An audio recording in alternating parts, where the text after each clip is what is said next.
So the walls are absolutely closing in on Donald Trump when it comes to Jeffrey Epstein, and the more that he tries to make this go away, the worse that it gets.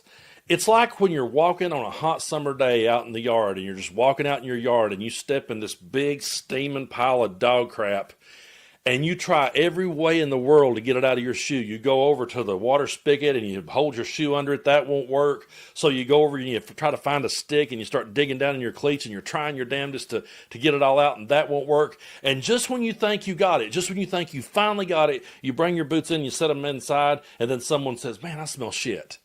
That's exactly what it is for Donald Trump right now. No matter how hard he tries to make this go away, it just keeps getting worse. And it especially gets worse when there is now the footage of the missing minute from the Jeffrey Epstein prison tape. Remember what Pam Bondi said? She said there's always a minute that that gets excluded from these. So that turned out to be a lie, and she's now busted in that lie, and that's what we're going to be talking about. So I'm going to bring up this article. I do believe this one here is from the Daily Beast. Epstein's prison video blows up Bondi's missing minute explanation. So new footage, hold on one second, there we go. New footage released from Jeffrey Epstein's jail unit has blown up Attorney General Pam Bondi's explanation about why a minute was missing from a previously released video. When the Justice Department and the FBI initially released nearly 11 hours of footage from the Metropolitan Correctional Center in July, there was a crucial 1-minute gap in the security surveillance video just hours before Epstein died in 2019, which, remember, that's on Donald Trump's watch. I'm always going to point that out. At the time, Bondi claimed the security cameras automatically cut for 1 minute as part of a reset each night. However, MAGA erupted after forensic analysis showed the video was edited repeatedly.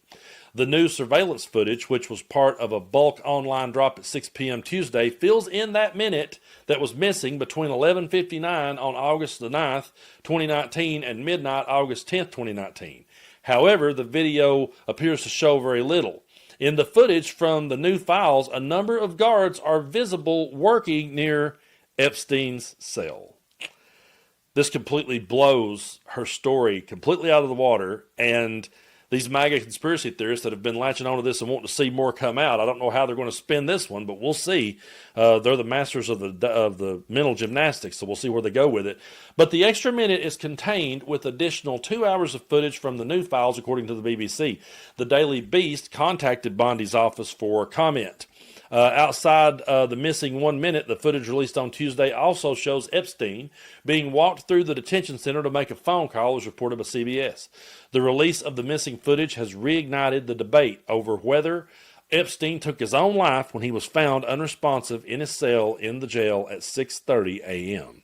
The FBI stated in July that after investigating the prison footage, no one had entered or left the area where Epstein was being held, leading them to agree with the New York City Office of a Chief Medical Examiner and DOJ's inspector that Epstein did in fact take his own life. As well as videos and comments, the epic file dump on Google Drive and Dropbox included audio recordings, emails, and court filings. The committee's ranking Democrat, Robert Garcia, said the only new disclosure in Tuesday's dump was fewer than 1,000 pages from the Customs and Border Protection log of flight locations of Epstein's private plane from the year 2000 to 2014, as well as forms consistent with re-entry back in the U.S. Garcia called out the Oversight Committee Chairman, James Comer, directly for the lack of unseen material in the files. So the 33,000 pages of Epstein documents James Comer has decided to release were already mostly public information. To the American people, don't let this fool you, Garcia said in a statement. Revealing their calculations that only 3% of the document dump contained any new information, he added, "There is no mention of any client list or anything that improves transparency or justice for the victims. House Republicans are trying to make a spectacle out of releasing already public documents." Pam Bondi has also said the client list was on her desk. She would release it right now if she wanted to. Pam Bondi must comply with our subpoena immediately and release all the documents. The American people demand it. Garcia also added in a post on X to release all the files now. So, yeah, folks, this is not going to go away for Donald Trump anytime soon. he can try his damnedest to spin it every way under the sun, and it's not going to work for him because the American people are demanding transparency. They're demanding the truth. And for the first time, we heard from the victims. We heard them speak out. And that caused 4 Republicans at the time that I sat down to do this video, 4 Republicans have signed on to it. Of course, Thomas Massie, who's been calling for it the entire time out of Kentucky. But then 3 women, and 3 women who we never dreamed would ever be on our side politically, which to me this isn't politics, but we have Marjorie Taylor Greene, Lauren Boebert, and Nancy Mace. Yes, I said Nancy Mace. Those are the Republicans that are calling for the release. But what's Donald Trump doing? He's throwing an absolute temper tantrum, and they're saying that anyone who votes for what Thomas Massie's wanting to see here and Ro Khanna, anyone who sides with Thomas Massie and Ro Khanna, they say that is a hostile act. And Thomas Massie himself is getting a whole lot of pushback from his own party, and a lot of people are absolutely funding ads to work against him. Take a look at this clip, and then we'll talk more about it. If what those survivors said today changed any other House Republicans' minds, has anyone else said that they are willing to sign on to this? Well, I've talked to a few of them, and they were compelled in our direction. But there's an immense pressure campaign from the White House on Republican members right now. So I really think you got to give some credit to the 3 Republican women, Marjorie Taylor Greene, Lauren Boebert, and Nancy Mace, who, in spite of all the threats from the White House, which are still continuing, went and did the right thing. They're standing up for women by standing up for this resolution. What do those threats look like? What kind of pressure campaign are we talking about here?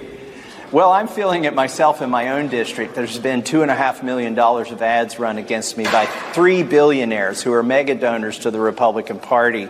And one of them's actually, I'm not going to say on Epstein's list, but he's in Epstein's black book. So I've been taking the brunt of that myself. I think what's being run against me is a threat to other Republicans to try to keep them from doing what I'm doing. You know, I will give credit to Marjorie Taylor Greene, Lauren Boebert, and Nancy Mace. As much as I don't enjoy doing so, I will give them credit for finally standing on the right side of history on something, but that still doesn't excuse the fact that they're all 3 terrible human beings, and I'm never really going to fully let them off the hook. But if we can stand together on this one, I guess I'll take it. But the victims spoke out. We heard from them. We heard from their families. And, you know, then over here, meanwhile, we had Donald Trump calling it all one big hoax while the victims were speaking. Imagine you're there, and imagine you're a victim who is speaking out, the bravery and the courage that it took to speak up and speak out. And you've got military flyovers happening, trying to distract your speech. And then you've got the President of the United States calling it a hoax. Imagine if you were the brother of someone who lost their life, a victim who ended up losing her life later. Imagine how you would feel if you were sitting there hearing the president call this all a hoax. Let's hear now from Virginia Giuffre's brother about this. We haven't had an opportunity to really review in detail. There's a lot of, at least upon initial reports, it appears that it's not any new information. So, like we've been saying, it's time to release all the documents. And bear in mind, guys, these are your politics. Like, the people in these files are your politicians. They are bankers. They are very wealthy and powerful people, and it shouldn't be up to the survivors to have to release that list. It's time for the government to protect the people and stop protecting these rich and powerful men that essentially are trying their very darn best to silence not just us, but the American people. It's truly crazy to me that we live in a world where we're having to say this out loud, where we're having to say out loud that the government should be protecting the victims and shouldn't be protecting powerful people. And if this video ends up making it on YouTube, I just had a power surge here at my house. I made it back from traveling, and when I came home to a whole lot of thunderstorms. So let's hope there wasn't a glitch right there at the video, and I'm going to keep moving. But yeah, it's been pretty bad. At the time I'm sitting here recording, it's like 2:30 in the day, but it looks like nighttime out there. It's so dark and storming. So if you saw me flinch there just for a second, it's because I thought we had lost all hope. But anyway, it's hard to keep hope these days when you see the government going to bat to protect pedophiles. And I'm just going to go ahead and say this, and I know it's going to piss a whole lot of people off, but I do not care. If you support Donald Trump at this point in the game in 2025, you are supporting pedophiles, and you're supporting covering it up, and you're supporting slapping all of those victims right in their faces. So I really don't want to hear them ever talk about being the party of pro-life when they will not listen to the victims. And I want to play this clip here of a victim who voted for Donald Trump. And she's saying, I voted for you because I thought you were going to protect us. I voted for you because I thought something was going to change, something was going to happen. And she's just calling it out. This is not politics, folks. Someone who wasn't supportive today, and that is Donald Trump in the Oval Office, calling what was happening in your discussion the Epstein hoax. He repeatedly called it a Democratic hoax, even though you were accompanied by Republican members of the House as you were standing there. How did you feel about that when you heard that word applied to what was happening there? So I'm going to go off of my survivor sister, Haley Robertson, and I voted for him. I voted for Trump. And for him to say what he's saying is beyond me, because I put my hope in him, and he's supposed to protect us. And for him to say that this is a joke and that it's sides, this is not sides. We will say it time and time again. None of us are up there accusing him of anything. There is no one that is accusing him of any wrongdoing. So for the fact that he is saying those things and saying it's a hoax, who are you hiding for then? Because if it's not you, then who is it? And that scares me. Who is it? And that would be the million-dollar question right here. Who is it? Who is he protecting if he's innocent? And to all the MAGA out there who thinks he's innocent and says, oh, he would never do anything wrong, he broke it off with Epstein years ago. Yeah, we played the clip around the channel before of him talking about why he broke it off. And he broke it off because Epstein took 17-year-old, one more time for those in the back, a little bit louder, 17-year-old Virginia Giuffre from his spa. So if he's innocent and if he's in the clear, then why doesn't he go ahead and put it out? So anytime a Republican says to you or a MAGA says to you, well, Biden had it, why didn't Biden do something? If it's going to bring him down, why didn't Biden do something? Just flip the script and say, okay, well then why are you protecting him now? That's pretty much all this boils down to, folks. Why is he protecting them now?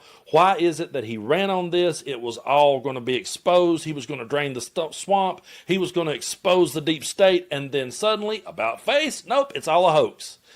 And I just think that is the absolute, it's a slap in the face of the victims, 100%. It truly is. For him to say, let's talk about something that's relevant. This is not relevant. It's absolutely just spitting all over the victims. But it's also a slap in the face to his base that they ran on this entire time and thought this was going to be their big payout, that they were going to finally get to bring down the Democrats. And then their guy who led them and dangled this in front of their nose every step of the way, and they chased it like a mule chasing a carrot. And then he went, it's all a hoax, shut up. And throwing a temper tantrum, saying it's a hostile act to vote for these files to be released. There's no defending this dude anymore. There never was, by the way. There never was from the minute he came down the escalator. He was a joke then. We all saw through him then. But there were a lot of people that put a lot of faith in him, including victims of Epstein, who put their faith that he would do the right thing. And he's never going to, folks, because he's all about himself. At the end of the day, and I'm not accusing him of anything either, I can't really see him going to bat for anyone else. I really can't see him actually working to protect someone else, because I don't think he gives a flying fuck about anyone but himself. So, I mean, what's your thoughts on it? Tell me what you think in the comments. What's he hiding? Is he hiding it for himself?